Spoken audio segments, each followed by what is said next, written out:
Oh, What's up? Hi, how are you guys? nice to meet you. Yeah, how you doing? How's my sound? Wait. Sounds Sound nice. okay? Doesn't sound French. Yeah, no. I Let's do that. hear so much about you I Ah, can't. thank you. Yeah, all don't the don't time.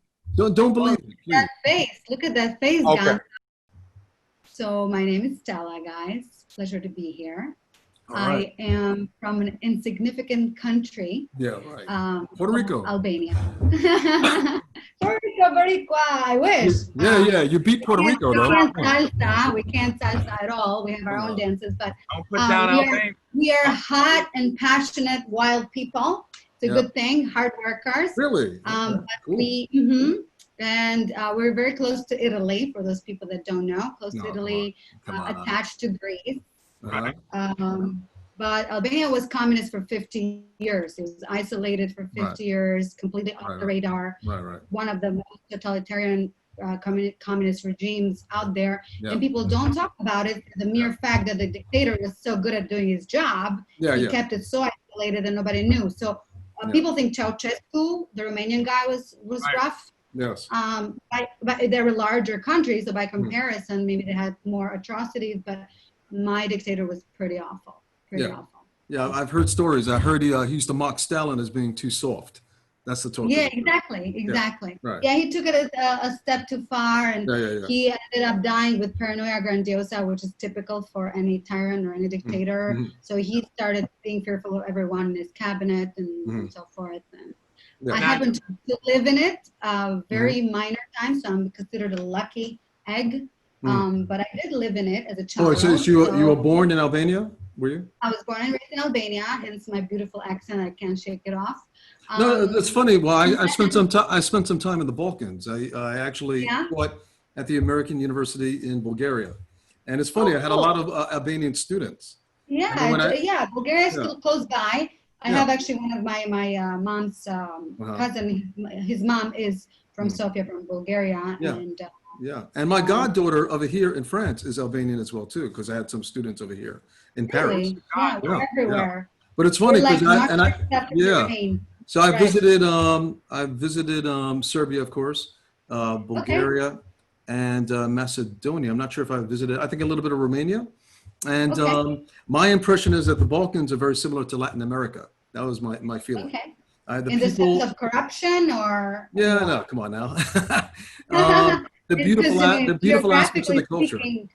Yeah, I think aesthetically, it looked a little bit like the terrain, the geography to me.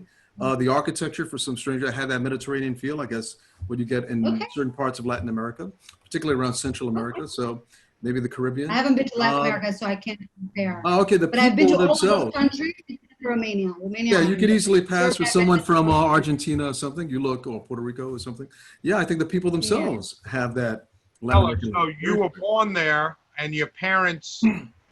Tell us about your parents. Okay, I was born in Albania, in Tirana, the capital of Albania. My parents are born and raised in Albania. My parents actually lived fully communism, especially my dad. He was born in 1946, and the Communist Party was created fully with the leader Enver Hoxha in 1944. So my dad basically is a product of communism in that sense. So he lived it fully. My parents both, and my sister longer than I did. The dictator died in 1985, and I'm going to reveal my age. I'm very proud. I look much younger. You left at 16, right? Yes, 16 and a half. But he died in 1985, and I was born in 1981. So those 4 years, I was very little. However, I remember a lot. And also he left a legacy behind. He left his the other predecessor, which was Ramiz Alia. So I kind of lived it also with him. Although he's a lot more lenient, but a lot of that kind of continued. Lenient meaning you only tell me stories, and my sister tells me stories, and a lot of things I do remember. I remember the one thing. I'm going to start this off because this is so important, I think, for the times that we live in right now. The instilling of the fear. Fear is the best tool there is. So as a child, this I can remember vividly. My parents used to say, the walls have ears. And Right. that it's stuck. It's like, you know, Really? a pearl of wisdom. Well, that's funny. as a child. Do you still have that fear now? Does it continue? So I think it's a mixture of things. I tend to think I'm a kind of a deep person, so I analyze it also as personality type, and sometimes I joke around it's a Scorpio thing. I tend to be a skeptical individual, whether that's a product of communism or is just a personality type. My mom happens to be more that way. My father is more happy-go-lucky, optimistic side, and so I don't know. I think it's a mixture of both. It's hard to separate the two. Yeah. But yeah, I mean, I suspect everything. I'm not a gullible person. Yeah. I always question things. And I think that's a beauty. That's one of the reasons why. Yeah, I think I've learned to be incredibly skeptical as well too. I'm losing faith in humanity. I have to tell you. You know, I'm almost dreaming about doing a Mary Magdalene and just running away in Provence and living in a cave or something for the rest of my life. I'm serious about that. Yeah, no, I think about that every day. I think about that every day, actually. And so the question is, if I could ask you a couple of things, are you becoming more skeptical now with what's happening? You're living in New York now. Let me just find out one more thing, Chris. Hold on. Before we get there, your father was a doctor there, right? My father was the chief of the intensive care unit of the Capital Hospital of Albania, and he was a physician under the regime as well. So we were actually a protected family because my father was a doctor. So we were kind of on the good side of the party. Was he a member of the party? You have to be. There's no way around it. Everybody, you cannot be.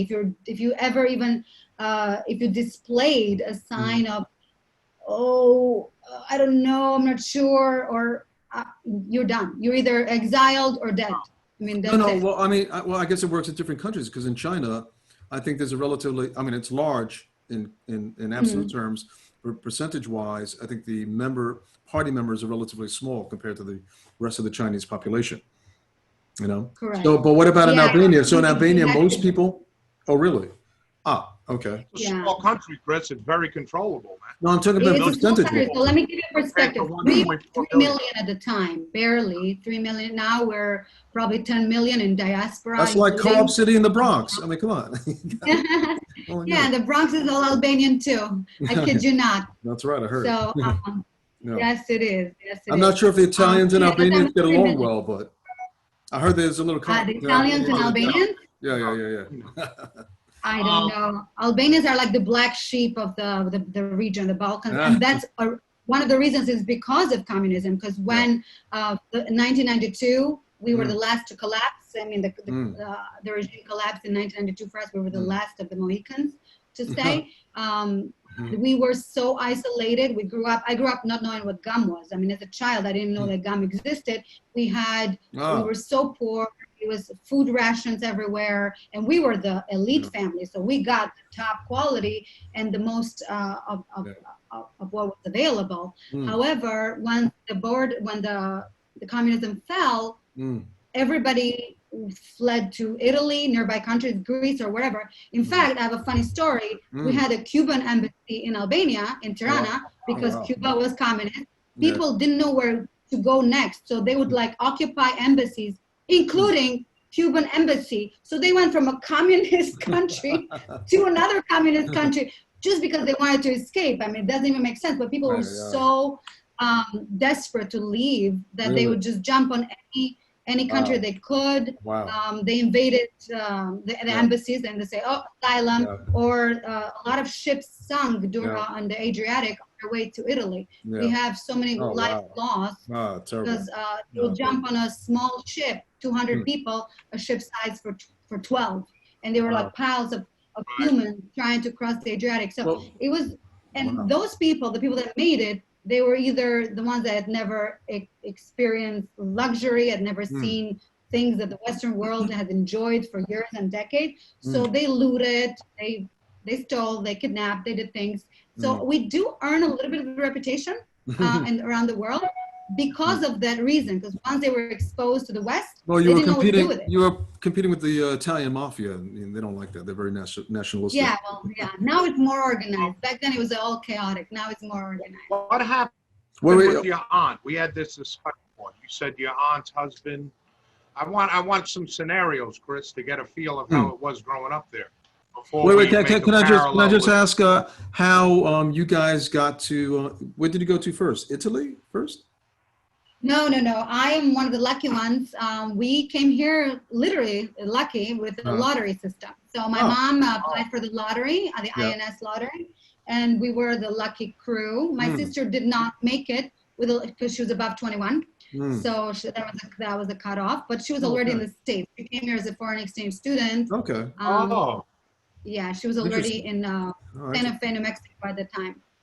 Okay. So we came in. So you moved to Florida, right? No. I moved in the armpits of America, Ohio. I thought you were going to say New Jersey. Middle America, which is the hope of the world, for goodness sake. I love the people. So no offense to Ohio. If I ever go back to the States, I'm going to have to move back there. I can't move back to New York, it seems to me. I'm so sad. All right. So you told me your aunt's husband was killed. What happened in that scenario? So not my aunt. So my mom's aunt. Her daughter was married to actually the Minister of Health under Enver Hoxha, under the dictator. He was the Minister of Health and an incredible surgeon, doctor, very intellectual. I believe he went to school in Paris. I think that's where he got his diploma. But an intellectual person, and towards the end of the regime or not end or middle towards the end of the dictator, he started getting so paranoid that everybody was trying to kill him. And that's how I feel. Yeah, that's the way de Blasio feels, I think, more or less. Anyway. I don't think he fears anything. I don't think he fears anything. He will soon enough. He's too stupid. I live very close to his mansion. The only one he's having his Marxist time, his own paradise right now. Until the great unwashed masses turn on him, right? When they face the whole salesperson of the year. He's done such a good job. We should give him the badge. He's going to get the Nobel. I'm sure he's going to get the Nobel Peace Prize too. Yeah. Sure, he will. Let her finish this so we know this, then we can make these parallels. Okay. There's so many. Yeah, it's crazy. So once he suspected that the Minister of Health, his own cabinet, his own people, was going to poison him somehow, this was all crazy, delusional, paranoia ideas. He, of course not himself, but he sent his guys in the middle of the night, and they knocked on the door, and they asked him to come out. And my mom's cousin, she actually looked like a young Sophia Loren at the time. She never saw her husband ever again. I didn't get to see her progeny, her family, until 1991-ish.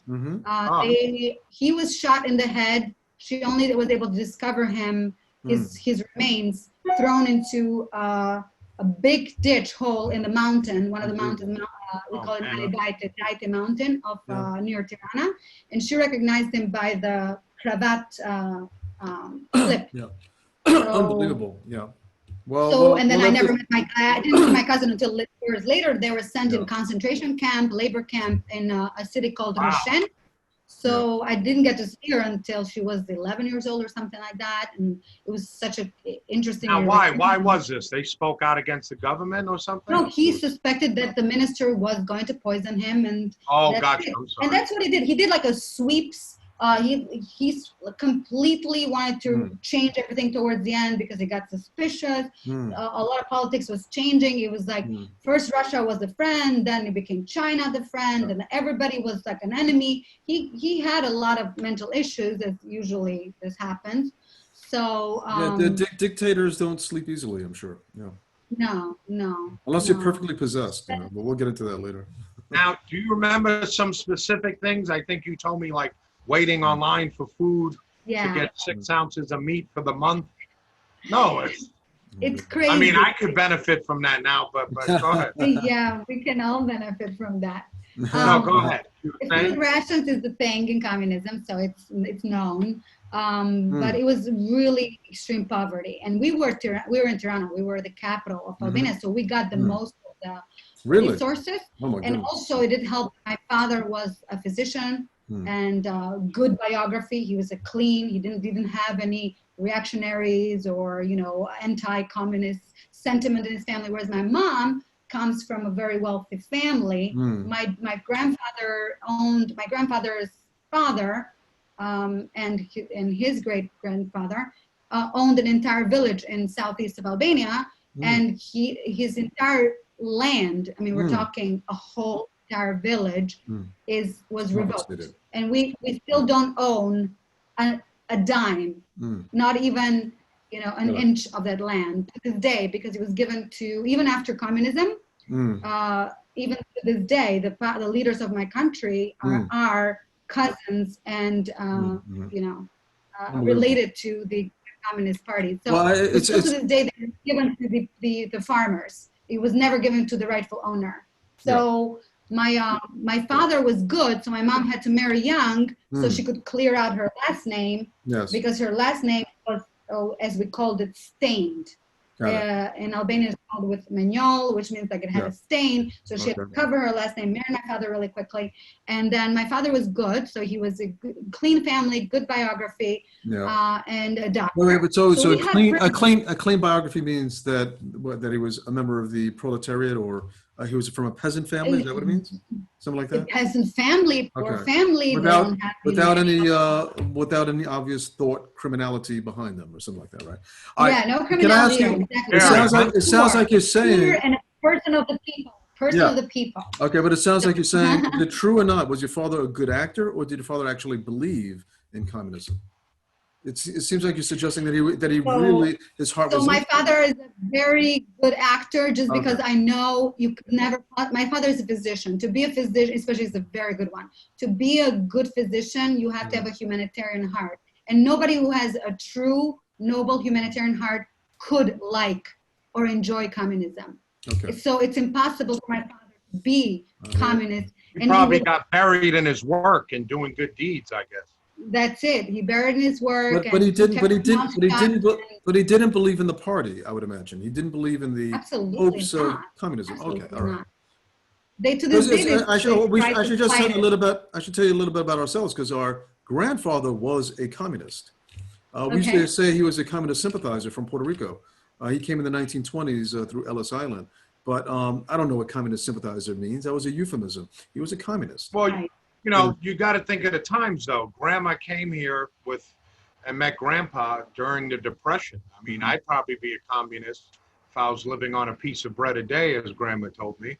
Yeah. But, no, honestly, but, that's 80 years ago. And I think they needed the capitalism to play out. And it showed, how successful people have gotten with communism. All of our family owns homes, they have money stacked away. They did much better than their parents, but I could see, it's all relative at the time, especially with our grandmother and grandpa, Yeah. What do you think of that? Yeah. So I think one of the questions I wanted to ask, if that's okay, is you said that you had a fear, you had this ongoing fear that the walls have ears. Do you feel like that fear is increasing now? I mean, is the climate getting that bad that you have to fear more than before about that about being surveilled, about being watched? So, look, I moved to this country because I wanted the freedom of speech. I wanted the freedom of thought. This was a blessing. I mean, still to this day, America to me is the best country on the planet. I just got back from living. I took a break. I moved to Croatia for a year and a half. And I still came back running, even in the level, even back in the level that America, I find America in a year and a half. It's almost like as soon as I left, apocalypse happened here. But even to this day, America still remains the best country on the planet. And I hope we don't lose it because we are becoming extinct. I think people like us are becoming extinct. And I do have a more fear than before. Like it's something that would never cross my mind. But that comes very braided with the fear of technology. Like I read the book. Not such a big fan of Yuval Noah Harari now, but in the beginning, in 2015 or whenever that was, when I read the book *Sapiens*, I mean he makes very valid points because it gives you that perspective in a bird's eye view level of starting from 30,000 years ago when we were hunters and gatherers to the intimacy and the penetration of the digital world that we live in. So that fear has been instilled in me because I'm an intellectual person. You know, I graduated from Columbia, not a fan of the school either. It was like one of the few people I could talk to, honestly. I'm sorry? I've known her for about 15 years or 13 years, on and off. We've been in sales together, but she's one of the few people I could have a conversation with. Columbia is more intimately connected with the rise of Marxism than about any other school. Exactly. I will tell you this. I was just starting to tell you during the election. I was in, so I did my MHA, my master in Columbia, like recently. So during the Trump-Hillary election, when Hillary lost, I've never seen a school become an entire ritual ground for a funeral. It was like every professor was crying. Every professor was crying. Classes were canceled. Forget the students, because I call them pansies and snowflakes, and they're just entitled little brats. No. But professors, I'm paying top dollar for a neutral ground here, right? Exactly, a school institution is supposed to be neutral. Hold yourself together. I'm not going to cut your heart open. I don't care what you feel. It's funny. But if you are going to conduct a class, or even walk in the hallways, or even go in the parking lot of that institution, you better become Switzerland. You better have a neutral demeanor and not show that you're affected. It was a slap in my face in my dollars. I mean, I paid $80,000. Yeah, of course. Oh, really? Oh, yeah. That's what I get. I didn't pay I owe my schools about $250,000. That's another story. Yeah. Right. Unbelievable. No, but it's funny. But it's funny. That's like what Ben Shapiro said. Like when he went to UCLA. That I don't know if you had the same experience, but he had to act like he was down with the leftist cause all the time in order to get good grades. Oh, I know what he says specifically. I was bullied the first time in my life. I've always been bullied, and now Ben Shapiro specifically says you have to lie on your tests, meaning be pro-left on everything you do to get a good grade. But in class, he would speak up and be conservative himself. But, you know, because they were blue books, no one knew your name on it, whatever. So they couldn't identify who you are. So he said, get the good grade. He said, I just heard him, get the good grade, go to, you know, more schooling, make money, and don't give your school anything unless they change. Well, that's funny. Well, that's a very interesting thing. On the other hand, said, Prager, on the other hand, says fight. Speak your mind, even though you're going to get vilified. Speak your mind, but you're going to go to Kalamazoo Law School. I mean, but if you play, you're going to fail. Yeah. So really? That's possible. That's the problem, right? You're not going to you're not going to get a job at a good firm and get your loans paid up and that type of thing. Right. But hence the story of my life, because I, you know, me and Stephen are exactly the same. I guess a lot of us in the Bronx who wear our heart on our sleeve. And I'm a bad actor. I even if I try to act, I used to try to play the game like I love money so much I'd do anything to be in a firm. Like 99% of all my other. Oh great. You know, you do environmental work, great. You pollute the environment, great. I couldn't do it, man. I was so obvious. It was unbelievable, man. Anyway, it's rare. I mean, so wait, Stella, we spoke about this, and you kind of made me cry when you came back a couple weeks ago. He likes to cry. Went to dinner. I do. You know, I wear contacts. It cleans out my contacts. But you said it's over. You said New York is dead, and you said the left has won. And that New York, yes, absolutely. Absolutely. It's too organized. I think it's very organized. This anti-America sentiment, it's so organized. Yeah. It's what about us fighting back and winning back our city? It's global. What about us fighting back and winning back our city? What about that possibility? Why do we have to capitulate so quickly? No, really, guys. We'll talk about that another day. Yeah, yes, I mean, something along the lines of what we're doing, at least, you know, these type of preferences. So I hang out with people that I like, and whatnot. So this type of things, yes, they are happening, and a lot of the the sentiment is that people are, again, hidden voters. You don't know what people really feel. They show this, other side in public. However, for a city like New York has always been bright blue. It's always been blue. So my vote really would not matter. I would never even vote in New York City because it doesn't really matter. It's so blue. But it's really red, but the party switched the colors just to confuse the issue. You know that. You know that. Yeah, right? well. That's what I heard. That's the history of the blue states, red states. That the left was originally red, but too much of the. Yeah, but the funny thing about history, it's become very convenient. We cherry pick history. We remove certain things from history and we disregard certain things. And again, this is all part of the agenda. Everybody's got to follow this narrative. So as far as New York, it's kind of fighting like Don Quixote with the windmills. I feel it's kind of like a lost battle. And it's experiencing a big exodus because people like Steve and I that live here in New York, we're thinking of, I would have never thought to leave New York. I would have never thought. Because I did find, I had my little nest of like good people that I hang out with that are like-minded, a lot of professionals. My crowd is very intellectual doctors. I hang out with them. So I have a few doctors that share the same opinions and for some things we disagree, which is great too. However, now I feel like New York is, it's impossible. Impossible. I think we give up a little bit too quickly. I think when everything is said and done in the end, there might be so much suffering in the streets of New York that they may reconsider. I would like to.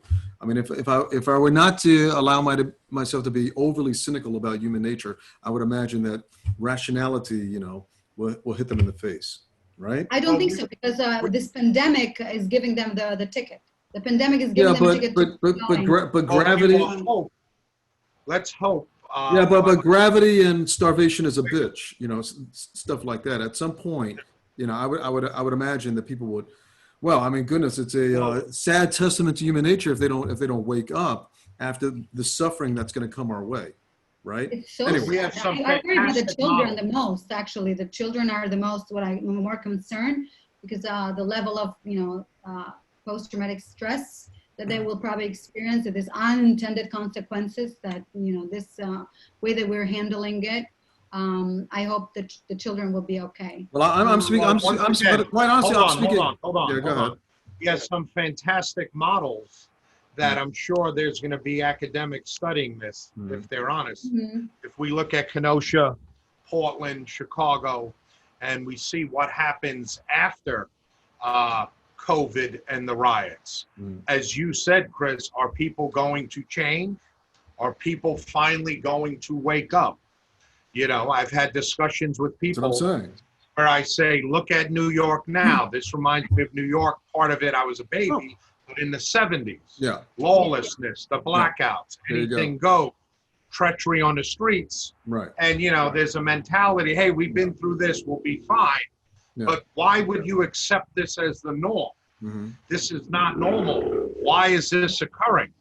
And as we discussed, the flight of people leaving, the exodus of people leaving New York, that's factual. It's evidence-based. It seems to me, the mayor and governor, they use this word empathy. They have no empathy for these small business owners and restaurants. How many companies are closing? I just went to Lord & Taylor in Yonkers. I was by there. Done. Been around for, I think, 150 or 200 years. They're closing Lord & Taylor? Yeah. I mean, that's really sad. And let me tell you something. Unbelievable. I feel for those people working in Lord & Taylor. I sincerely, human beings with normal jobs and have homes and families. What about Macy's? Because they're all done. Saks. Macy's is having trouble. I don't know if they're going to file for bankruptcy and which section that they're going to file for. They'll still be around. But there's no empathy, as Stella said, for those who are depressed, those who don't feel like they want to work anymore. They're forever harmed. They lost their family business. All the money circulating that won't be there anymore. And it's like, hey, on to the next one. Yeah, but what I'm trying to suggest here, and Yeah. Maybe this belies my Catholic orientation, my belief in the apparitions of Fatima, for example, and Akita. Go ahead. I really think we're in one of Mother the, in that Teresa. moment. I really do. And I think that we're going to face we're facing something apocalyptic. It's orchestrated. I don't think it's organic. We're being led in this direction. Sure. And I think we're going to face widespread famine. So we're going to face an escape from New York type situation plus famine. And for goodness sake, how much can you push people to without people breaking, without people starting to question the change Yeah, and they want that. that have been placed upon them? They want this civil war. No, Yeah, but they I mean, want no, but I people mean, in a street will people fighting. come to a properly woke moment and realize that they've been used, they've been had for a larger, global totalitarian end? That's my point. I don't know. You tell me. Like in Albania, Stella, if you could tell me. You guys get to see that Robert Kennedy Jr. in Berlin. Did you get to see that? I saw that. It was interesting. And cool. But no, not even Fox News shows any of that. Yeah, I mean, these are things that are happening globally, like this true woke moment. Yeah. Or I heard one of the guys, I mean, there's many of these, but one of the guys in California, he's like, our revolution is coming. So yeah, I see it. As far as New York City, I think it's so brainwashed. I mean, these people are to the DNA, like extreme left in their DNA at this point. In their DNA, you really think so? Wow, you're very cynical. Whoa, wow. Yeah, but Chris, they're trying to reverse this whole thing. Huh? I mean, finally the Democrats are saying this whole the whole rioting thing is because of Trump. Yeah, but you got to be. Which is ridiculous. You have to. But I'm just saying. I know. Wait, you got to hear me. I got it. You got to hear me. There's a portion that's buying into it. I got So that's the battle. When they tell you it's Trump's fault that Portland's been this way for 90 days. Yeah. And people believe that, it's like, you are stupid. Yeah, you have to have. What do? You have to have the IQ of a handball, for goodness sake. To believe the lie. Many do. Yeah, many. It's all about percentages. And I'm wondering that percentage. When I say many, it's probably at least 50% or 40%. One thing we keep discussing, most people don't tangle in this realm of politics and truth. They're concerned with what they're going to watch tonight on TV and their job. So that's a problem, Chris. Still, if I could ask you, because I guess we're saying that it's not very different from the situation that your family faced in Albania. Good point. And what I want to know is, in the beginning, there must have been a lot of idealistic fervor that brought in these horrendous dictatorships from North Korea to Cuba and of course in Albania, right? At some point, the people must realize, no matter how much they have control over the media, the transference of information and so on and so forth, at some point they must realize that they're being had, that they're being enslaved. Am I wrong about that? No, Chris. Did the people of Albania, I want to hear this about Albania. Did they come to any realization? What I think is it has to do with human nature. I'm a big anthropologist, by whatever self-proclaimed. I think it all boils down to human nature. I feel that in Albania it was surprising when the regime fell and democracy came and people went to marched the streets, and it was taking down the monuments and the partying and the excitement, the exhilaration, and then the same people sort of slowly filled the government again under a new cape. Oh, we're the Democratic Party, blah, blah, blah, blah, blah. But they were the same. They were the same. So human nature is that if you're a person that you are like this oppression and you maybe there's, and it's very pessimistic to say, but I feel that human nature is intrinsically evil. So it's very easy to choose this side, and unless you're truly a beautiful, clear human heart, like for example my father, my parents, my grandparents, and you don't have the envy. Like people have envy, like innate envy. So envy is, I think, the start of everything. Yeah, in Albania it continued. It really it's a perpetual system. Wait, Chris, let me say one thing. People still like it. People still do not denounce communism in Albania. Right. How dare you? To me, that's like, I can't. May I ask you a question? When I was in Cuba 20 years ago, all of the books and information were just on Che Guevara and Castro. So do people realize when you were a child, let's say in the 1980s or what have you, early 80s, that there's other options out there? They probably don't. I'm sure in North Korea, there's no internet. I know that. There's no books. So do they realize there's other options? I don't know how it was in Albania. No, Albania was very similar. It was completely isolated. My father used to listen to the Beatles, and that's how he learned English, actually, because the only foreign languages that were allowed were Russian and French at some point, because it was kind of like a very select few could learn French, but Russian was mandatory.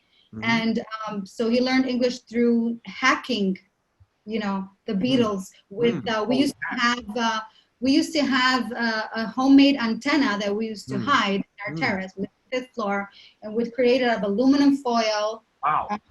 And we used to move the cable and the foil so we could get the right signal. And we were lucky because Albania, like when I mentioned earlier, geographically we're 4 hours away by speedboat from Italy. So we were able to retrieve that Italian channels or even Yugoslavian channels. Yugoslavian channels. Even Yugoslavia, like Tito was a communist supposed leader. He was more like a socialist, and he was a businessman. So Yugoslavia did not have the totalitarianism that Albania experienced because the guy got it. Like he was a player. He played a lot. Like Tito was a very, very business sharp man. He played the part. I mean, but at least he didn't keep the country isolated. Kosovo, ethnic Albanians, Kosovarian Albanians, that are in common day, like Serbia, whatever. They saw the West. They were able to go to Germany. We knew Germany because Nazi Germany occupied us, and we knew where they are located because our schools were good. We learned very well geography, but we could never dream of ever seeing Germany. It was just nobody could leave. Nobody could come in. So yeah, I don't know because So I think there's two dominant anthropological theories about why societies change.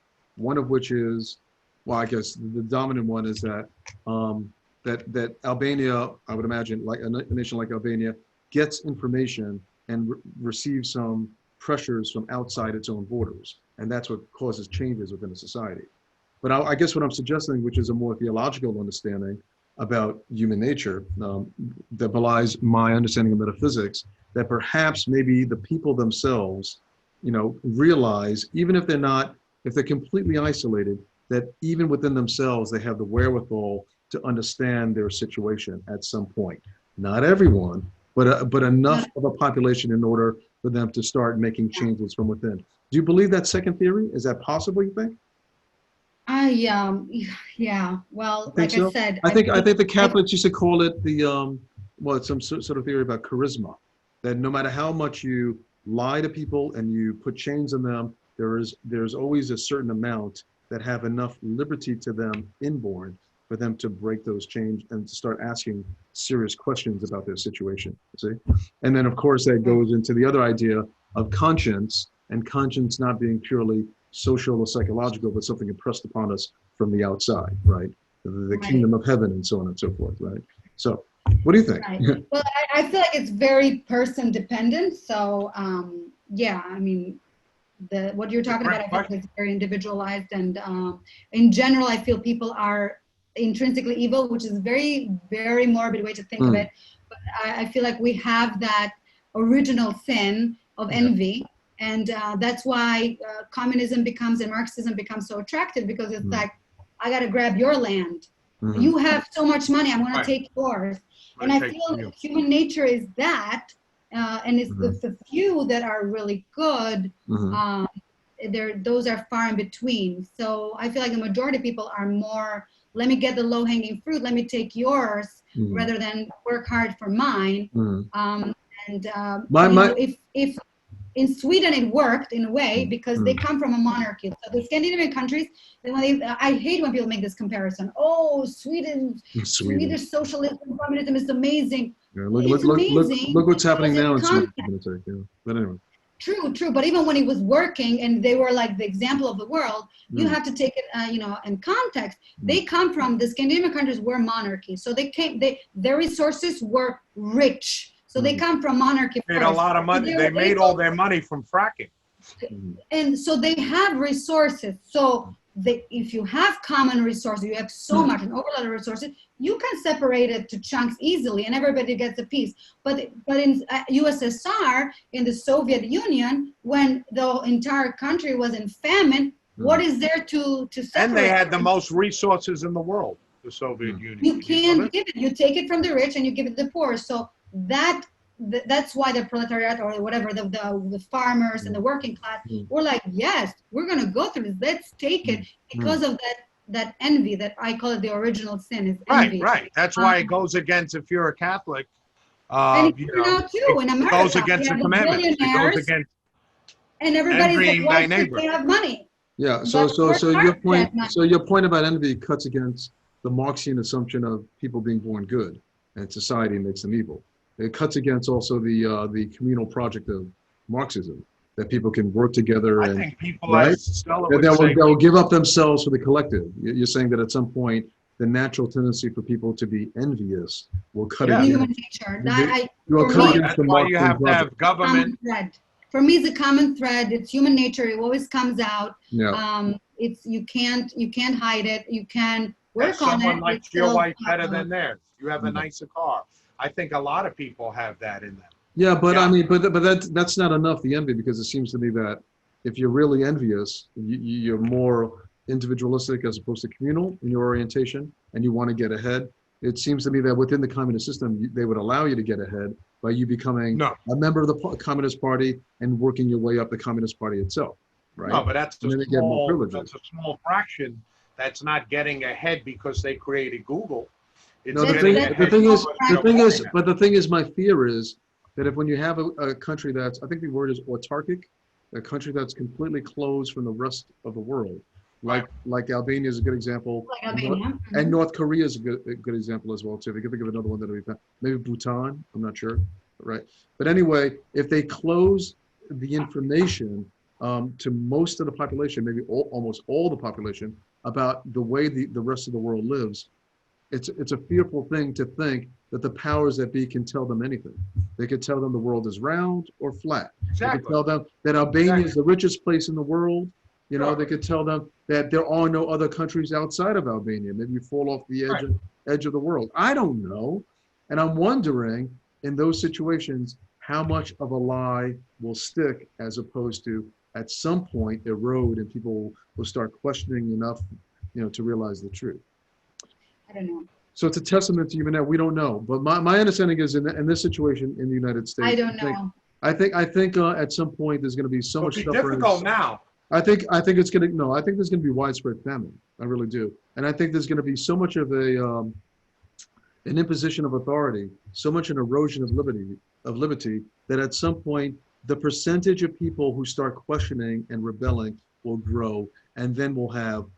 I don't know about a civil war, of course. That's what they want, right? They want a race, class, gender, sexual orientation, warfare amongst us, so they could give us a totalitarian solution, and then the global totalitarian solution. But I think also maybe a good percentage will start realizing that they themselves, these elites, have put chains on us, and I think they will march on Gracie Mansion and wherever. Well, that's the whole Trump movement, and they're going to string them up with piano wire like they did Mussolini at some point. That's what I think. Well, I think we are neglecting this whole conservative movement that has fought back. No, really, we are. Because conservatives have given the left everything they wanted for the last 30 years. Absolutely. Whatever that is, I don't know. I'm not concerned how you feel, but abortion is the norm. This is the norm. This is the norm. On to the next one. On to the next one. Yeah. But we have people like Jordan Peterson, Ben Shapiro, PragerU, Candace Owens, let's say. So there are people that are fighting back. Mm-hmm. And when we say fighting back, I think the left is misguided, or the leftists are misguided. And as we stated before, Chris, the conservatives or Republicans now are the new maybe liberals of the 60s who believe in freedom of speech. We believe in hard work. We believe, hey, don't judge me by the color of my skin, judge me on my character, right? Martin Luther King. So there's been a role reversal. These leftists, a portion of them, it's obvious, they want to blow up anything that has to do with Judeo-Western culture. And they're telling us this every day and in everything that they do. So ban the police, let's not fund the police.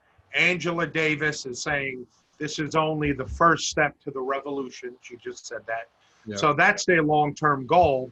And we talked about this. What is their long-term goal? To create an Albania in America? I don't know. No, not even America. I think their long-term goal, I think they, well, this is from my perspective from Europe, which is, I think it's a good perspective. I think that the only thing stopping the forces of totalitarianism from winning is America, is a free, sovereign, powerful America. So they either co-opt America so that it's part of the global movement toward a new world order. I hate to use that word, but I think there's a lot of truth to that. Or they destroy America, they neutralize it through internal conflict or even the possibility of a nuclear attack. I think there might be a nuclear attack in the offing. Coming from where? I'm certainly in Beijing, they're considering that. I really do. I think there's going to be, what is it, an EMP attack? That zaps the electrical okay, so grid. I'm packing my luggage. You're in Paris, you said? Yeah, I'm telling you. I really do. Oh, yeah. Yeah, so yeah, that's another good reason to leave New York, I have to say, because that's the target. Yeah, go to Austin, Texas, if you can. Yeah, help out Alex Jones if you can. And Austin is a blue oasis. Oh my goodness. Go to Austin. Austin. Yeah, well, yeah, well, Joe Rogan just relocated there, and Alex Jones is there, so there is some hope. Yeah, Joe Rogan was going to vote for Bernie Sanders. What is that? Yeah, but he's also a libertarian in many ways, so it's kind of interesting. Yeah, and they just. I like him. He makes sense when he talks. He makes sense. He makes sense. I listen to him. Labels are labels. Labels. Who cares? I got it, but people are willing to fight. Hey, they just took over the public park in Austin, so I like that, against that whole virus Nazism that's been imposed upon us. Anyway, oh yeah, I live it here in New York City. I get the look of death. I get yelled at for not wearing a mask when I'm walking on the sidewalk, or I'm in the park, or I'm running on the East River, and I don't wear a mask, and I get yelled at. But the same very people that are wearing the mask when they run or they walk, they sit down in the restaurant when it's actually closer. They remove the mask. There's no problem. All of a sudden, miraculously, the virus disappeared because they're eating or drinking food. So it doesn't.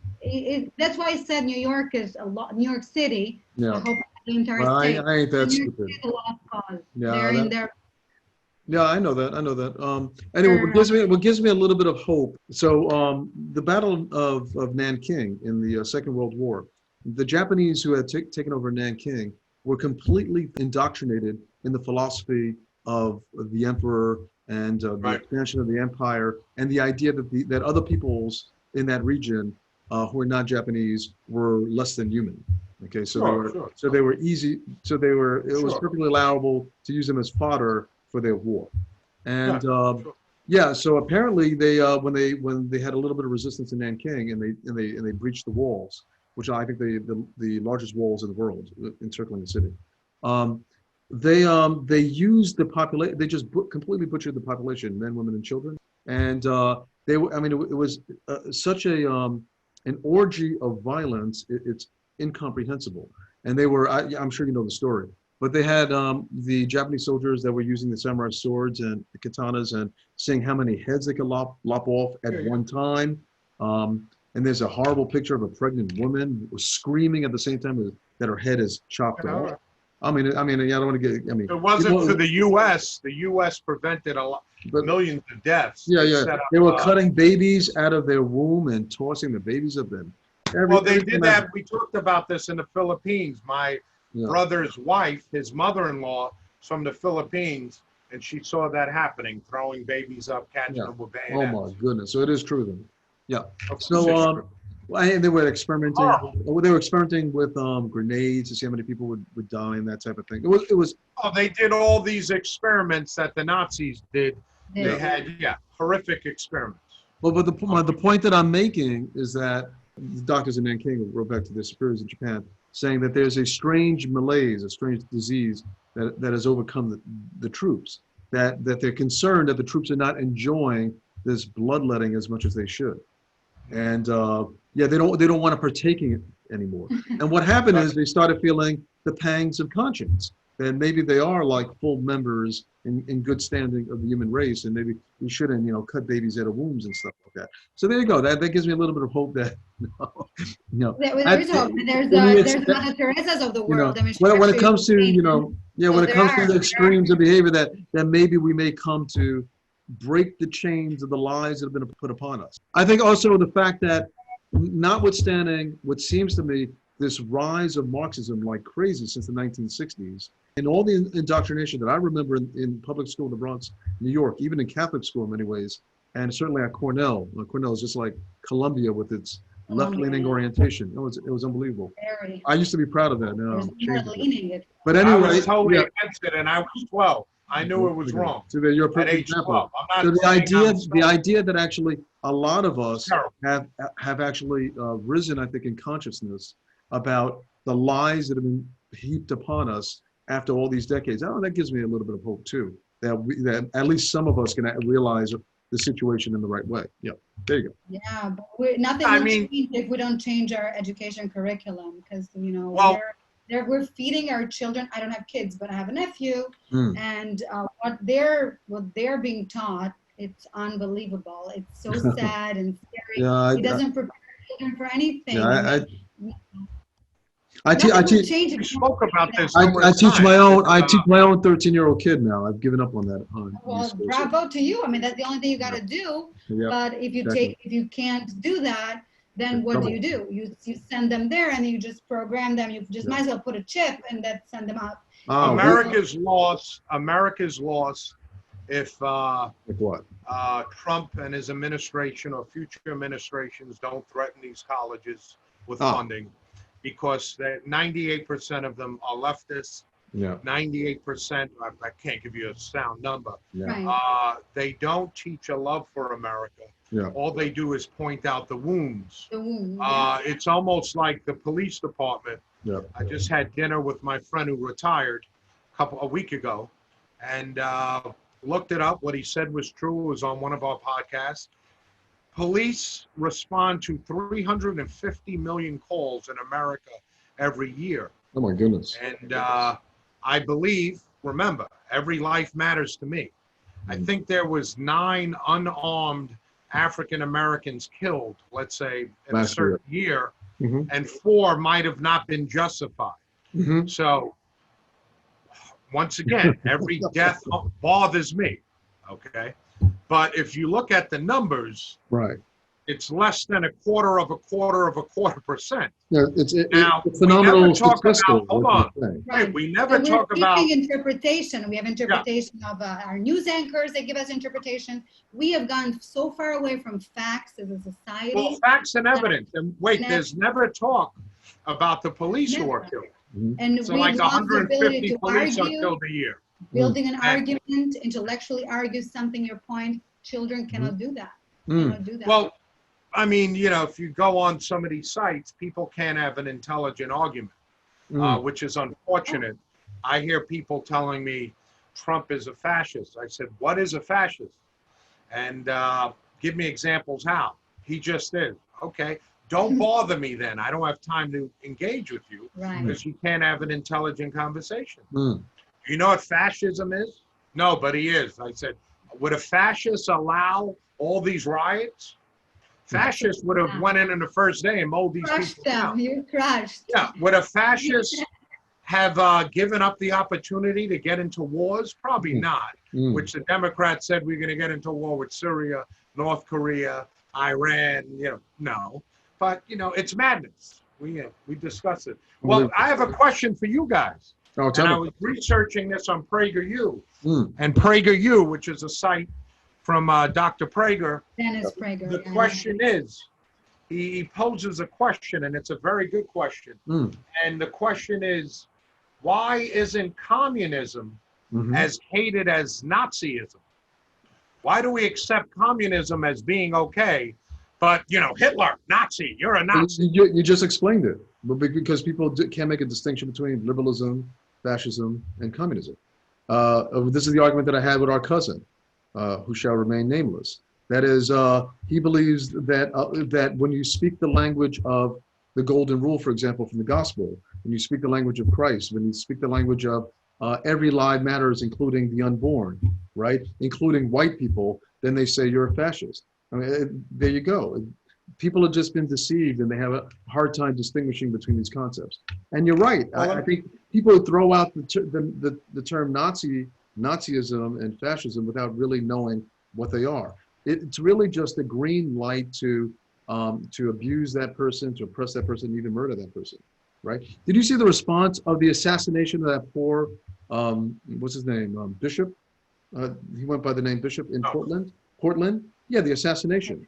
Yes, the guy who was killed. Yeah, right after that, they had, I guess, a Black Lives Matter Antifa gathering with all their, you know, their gear, and you should see how hateful the speech was by one of their leaders, saying that we just shot a dirty Nazi, a dirty racist, right? We took out the trash, he said. You know, and you should all be happy about that. And they all sort of applauded. You know where this all came from, right? As we discussed, it came from that professor in the 60s, Marcuse. Oh, yeah. Who basically said, anything a Nazi does, he deserves to die. They're so horrific. But the problem is, the liberal left just labels everyone a Nazi. Well, so then you have free reign to say, you're a Nazi, you're a Nazi, you're a Nazi.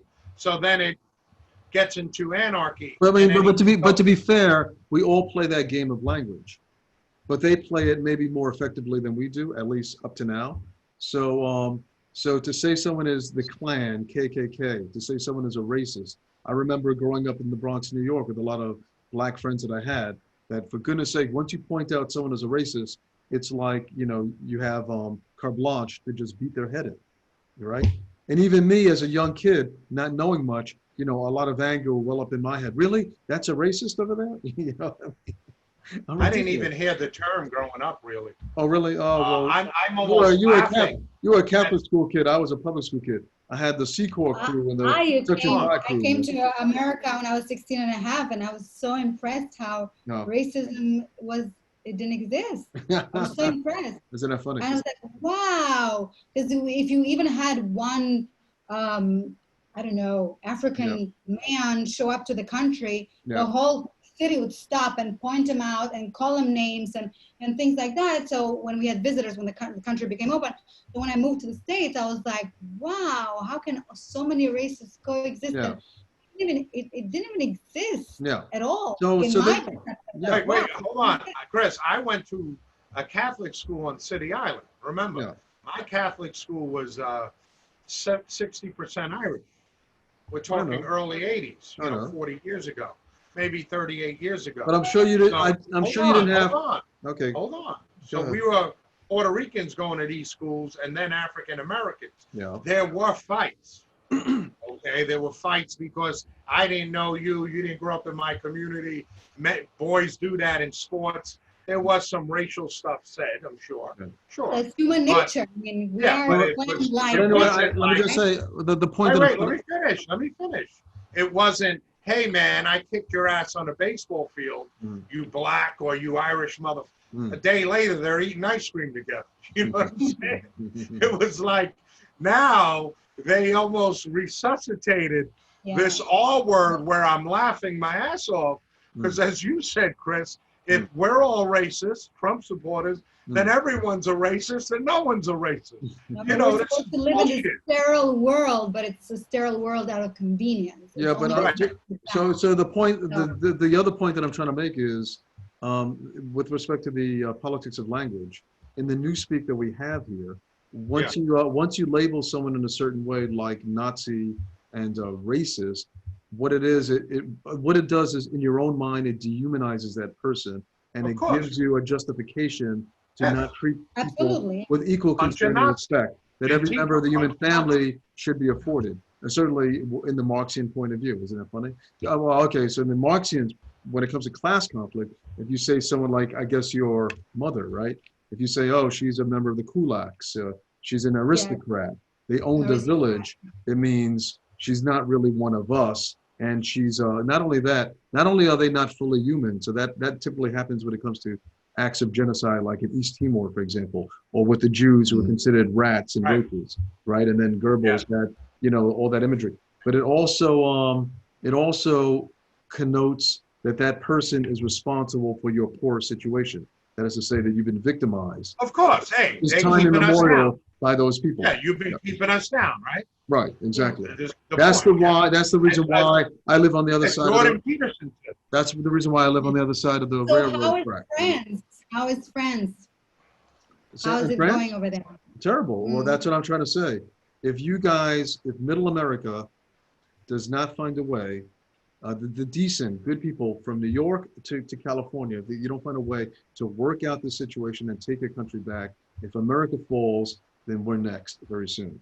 Because you could see it over here. Well, you're there already. I told you you're there already. No, not in terms of the violence. Not in terms of the violence. Okay, that's fine, because they didn't need violence in your country. You're already done. No, I don't think violence was needed. No, still not fully. I think you're being a little bit too. I thought we discussed this. I thought you're being a little too negative about the Frenchies. It's getting there, but not as I think there's a lot more conflict and violence in the United States. That's what I'm trying to say. I was also shocked to see there is more violence. There is more violence in the United States. These people had to hold on. They had to perpetuate a violence. I know in order to get where they need to go. I'm not sure what you guys. There's no need for bloodshed because you already surrendered. That's all. Well, it's not over. It's not over yet. There still is a semblance of liberty in France. I'm still speaking now, and I don't see people, knock on wood, knocking on the door yet and taking me out in cuffs and putting me into. Man, I meet those French guys. I love France, but some of these guys, I mean, I can't picture them getting into a scrap. It's a matter of degree. It's not exactly, the Nazis I don't know. Are celebrating their victory before the Eiffel Tower, right? Right, and Trocadero. They've always loved communism. But anyway, I'm very worried. Let me just say, I'm very worried. Have you seen what's happening in Australia? In Australia, the police look more violent towards the population than they do here. Maybe because they're, as you would say, I guess that's your theory, the people are more difficult to control in Australia. They're easier to control in France. So then you have to have the compensating, big brown shirt or black shirt, police to break down doors. They arrested a pregnant woman because she posted on Facebook something that was critical of the quarantine policies of Australia. And they knocked on her door, and it's in front of the whole world, and they tore her away from her family. God knows if she'll ever see her kids again. It's very scary. That's unheard of. In Australia? Yes, and they put her into prison. There's another bloke who wasn't wearing a mask. They put him in prison. And it's all being done. It's very scary. New Zealand, Australia, like crazy. These are enlightened countries, democracies. Yeah, but I guess that's what your argument is, and that's actually the beauty. I always explain when they talk about and they say, well, America is such a crazy place, even before all this craziness that we've been seeing this year. They said, oh, America's a crazy place, all this violence. I'm saying the violence is what it is, in a sense, a reflection of how interesting and dynamic and passionate Americans are. That's what it is. Let me just say that without the wild extremes of passion, of activity, and it displays itself in violence and social conflict, you don't get the vibrancy of democracy that you can do in the United States, right? I've been to France. What reflects in the I visited you in Paris about 6 times. There's a malaise in Paris. There's nothing going on. Paris is the French population. Okay, I'm just telling you, Paris. Exactly. There's a malaise. There's no creativity. No. There's no upward mobility. There's a surrender to government. There's no optimism. The surrender to government probably has to do with the Germanic roots whatever it of is. The French people. You have to understand. 100 years I mean, you tell me if I read wrong. I think. Okay, fine. 100 years ago, the dominant culture in the world was French. Okay. I don't see anyone out there with film cameras anymore. Yeah, Go ahead. We're going on a tangent here. I'm talking about with respect to totalitarianism. I'm saying everything. Okay. Now, when it comes to the more south you go, particularly in places like Italy, I would imagine since the population is more free-spirited, there has to be a compensation on the level of oppression by the police. That's what I think. And I think that's probably what you're going to see in Italy, like you're seeing in the United States.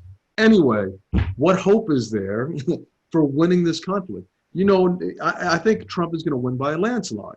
And then, of course, they're going to come back and give the bull about the 80 million ballots that they've sent out. And they're going to say, no, he in fact did not win.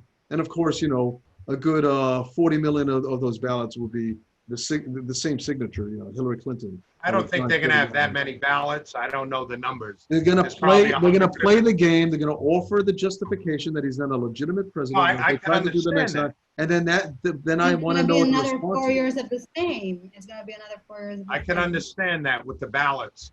I don't know. I need to research how many ballots are out there, what's going on. But I think it's definitely obvious again. The fix is in. The Democrats want to change everything. Well, that's obvious. But my question is. That's why this pandemic fear is so convenient. That's why it's pushed so hard. Okay. Because it's the only tool that really, really works. I mean, this is a genius move. It's at everybody's expense. No, it's not. I was expecting this. Nothing surprises me with these people. I have to say, nothing. Expect another virus, another pandemic. Yeah, of course. Expect there's so much to worry about.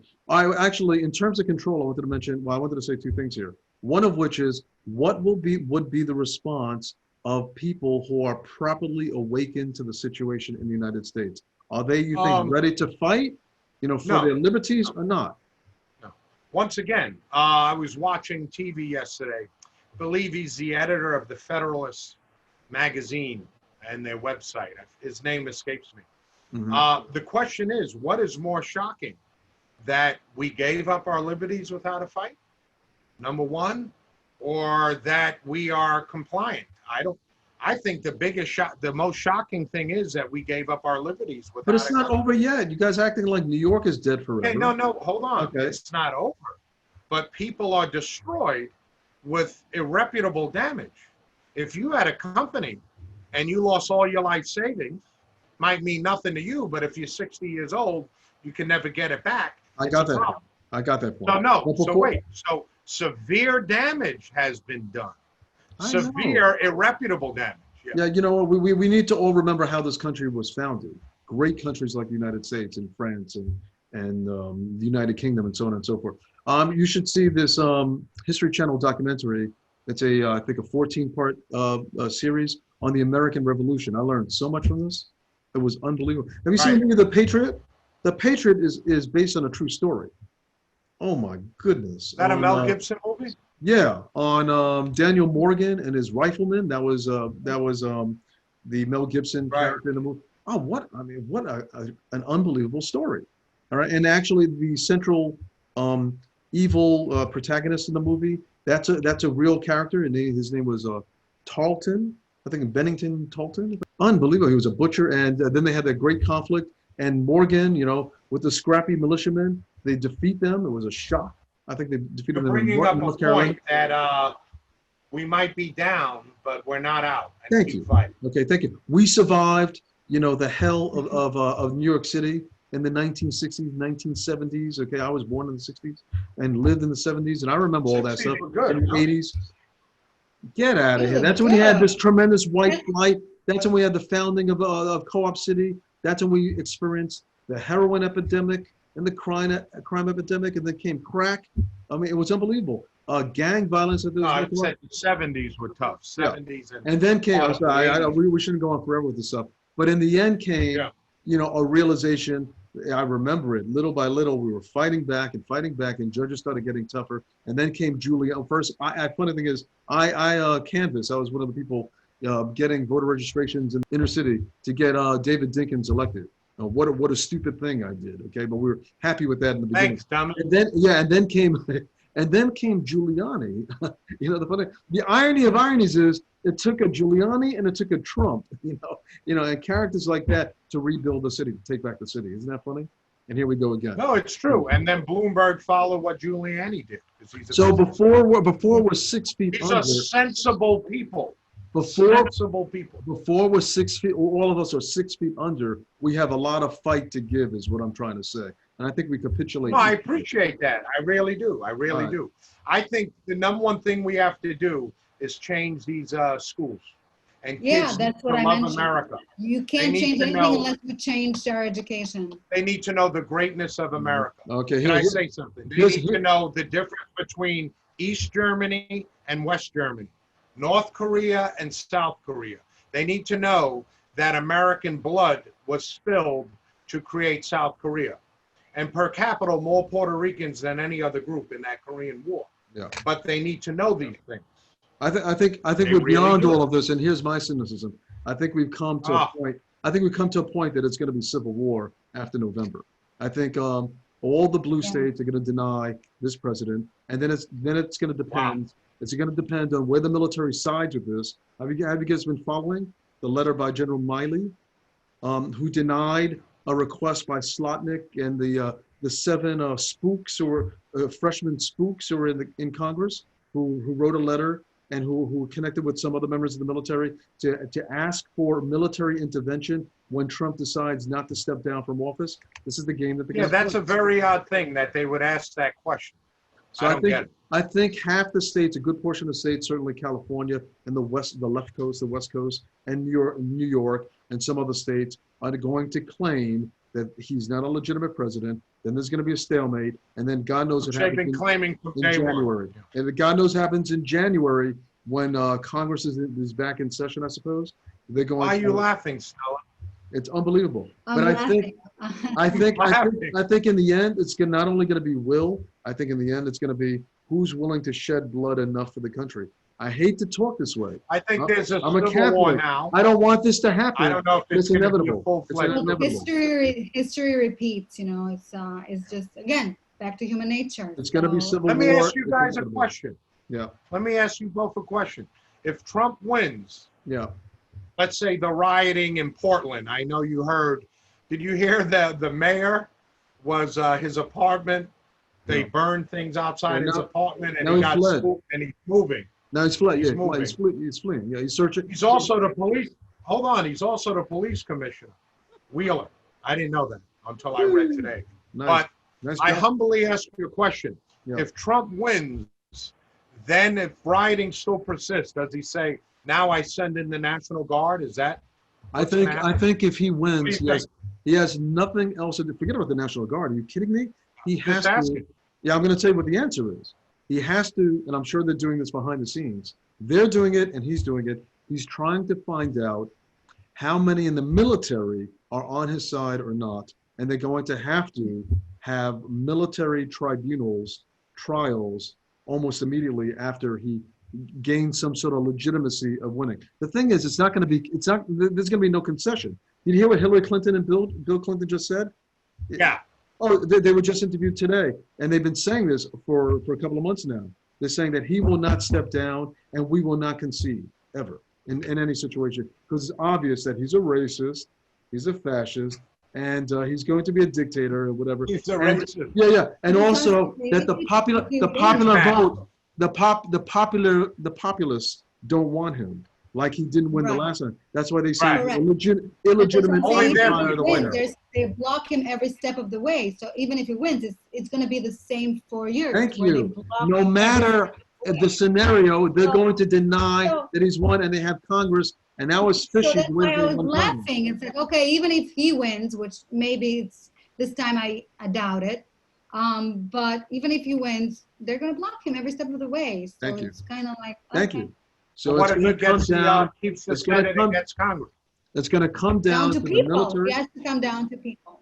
It's going to come down to the military. I hate to say this, and it's going to come down to treason trials, and it's going to come down to the good old boys and the rest of the patriots. Anyone have a patriotic spirit in the United States to through their will and even their own hide. I hope there are any left. Of the country. I hope there are any left, because all we're seeing is the kneeling and the burning of. Yeah, well, this is what I heard. I heard the scenario is they're trying to whip up the frenzy of hatred by the left coast and the right coast. Well, the Northeast and the left coast, and they're going to get them. I've heard this is one theory, to war on the peoples in the middle, what we call flyover country, the ones who hold. What did Obama say and Clinton say? The ones who Midwest. Yeah, that stay close, hug their Bibles on one hand and their guns on the other hand. Yeah, they're going to come after them.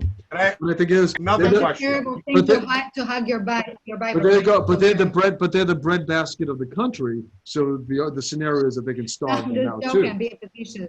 What a terrible thing to do, to hug such a terrible book. Do you think the Democrat Party is dying and they know this, so they're pulling out all the stuff? Of course. Well, they have no backbone. They've lost their focus. They have no compass anymore. They don't know what they're doing. But nonetheless, the movement is going. It's kind of like that, that blind train. It's just going. They're going. They're going nuts. They're just Biden going. finally denounced It's just the so looting. Anarchy and chaos and the Soros of the world. I don't know if it's just one guy, Soros, or there's 1,000 of them. No, but I mean, exactly. So he did a big thing to my country too. Same thing. Essentially the trilateral commission types, the Bilderbergers. I'm sure there are a lot of Rothschilds and Rockefeller types in that whole scenario. So that train is going. It's going. Do you think if Trump wins, Yeah. Some of these investigations go through, as you said, Chris. People in the FBI go to jail. McCabe and some of these guys. Maybe Comey. The thing is, not Stella perhaps, but the two of us, we don't know what war is, and in turn, we don't know what civil war is like. We've been blessed in that way. We're a spoiled generation. Yeah, we're a spoiled generation. When we're spoiled it's been the most peaceful decades. We're so entitled too. Like also, we take this for granted. But I was taught that life is hard. A lot of kids or millennials or whatever generation, I call them gammas because I don't even know what they are. Okay. So these, that, gamma, whatever, they don't know. They've never accepted this concept that life is supposed to be hard. Yeah. So when you don't have that, you can call yourself woke how much you want. You're not, because if you don't have that fundamental idea instilled in you that your life is supposed to be hard, and anything that you get better, it's extra, it's luxury. You breathe and you count blessings. Yeah, maybe that's why Churchill and Roosevelt said at the turn to the 20th century that war is good, for the lack of a better word, because of course it is. It strengthens the resolve of a population. That's as woke as it gets. It shakes you up. Well, let me tell you a good thing here. If we survive this, we might be a much more vibrant democracy in the United States, and people may also be, I'm a Christian, so I'm very biased in this. You're such an optimist. What sign of the horoscope are you? They may come and may have a more fervent attachment to at least maybe not the belief, but the virtues of Christendom. Okay, so that's a possibility, but it has to come through blood. It has to come through fighting. I hate to talk this way. I don't want to spill blood myself, but I don't see any way around this. As you guys are heading. Well, at least you're talking about it. Now it's the other folks are doing it. I mean, so you're talking about it. The Antifas of the world are doing it as we speak. Every corner of this country. Here's another thing that gives me a little pause in a good way and a bad way. I think the powers that be in the world, and there are certain elements like Soros who are really just manipulating the world's leaders and hence using the great unwashed masses to give them the new world order dictatorship, totalitarian system. Yep. And anyway, and to eviscerate borders, and they're using populations throughout the developing world to as a weapon as well for their global totalitarian ambition. They're using China as well too. But they realize that they can't fully control human beings because of their nature. That's why they're going to a technological and a genetic solution. You know that. The great thing that's happening behind the scenes. Why they're going with the virus too. Is the great thing that's happening behind the scenes is they're manipulating the human genome, and they're including elements of the animal kingdom within the human gene. I'm sure you know about this. And that's a great race, great space race as such, that's going on around the world in the industrialized nations on who can have, like, for example, the more godlike population to lead us. You know that.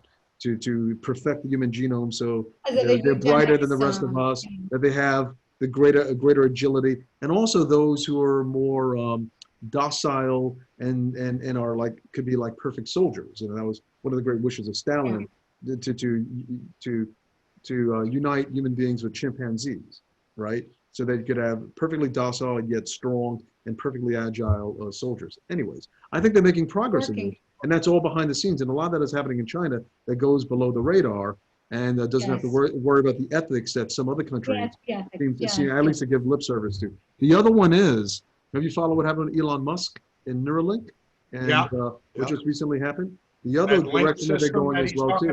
They realize they can't perfectly control human beings because of our nature, that charisma within us, or that godly conscience that we receive. Sure. And so as a result, what they want to do is get people to take the chip, essentially. They want people to accept the union. Like a chip they put over your ear, I think. They want to accept people to make that leap, to unite, to intimately unite and forever unite with AI, with artificial intelligence. And this is the first iteration of that attempt, Neuralink, that's being pushed upon us. Right. So, have you followed? So they have that chip with electrodes that have been for a couple of months now within a pig, and they're able to see the brain waves of that pig and know what that pig, for the most part, is thinking, and they can control the behavior of that pig. Can you believe that? Where you can be able to speak without even opening your mouth. Yeah, and so Elon Musk is now asking for humans to volunteer. Which I guess I'm sure a lot of Antifa, Black Lives Matter people are doing that. They're jumping at the chance to be gods amongst us. Exactly. Unbelievable. So there you go. And so, the idea is, so the a lot out there, man. Yeah. So the carrot is that they will be able to. So where do we go from here? What country? Where do we hide out? We had this discussion 2 weeks ago. I think you fight for America, but scary stuff. Who said that? Who was the one who quoted? I did. Who was saying that America is the last best chance in the world? Reagan.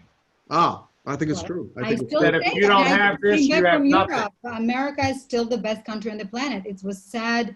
I mean, I've also, when I lived in overseas this past year and a half, like about a year ago, I was following closely via Twitter and other platform sources, whatnot.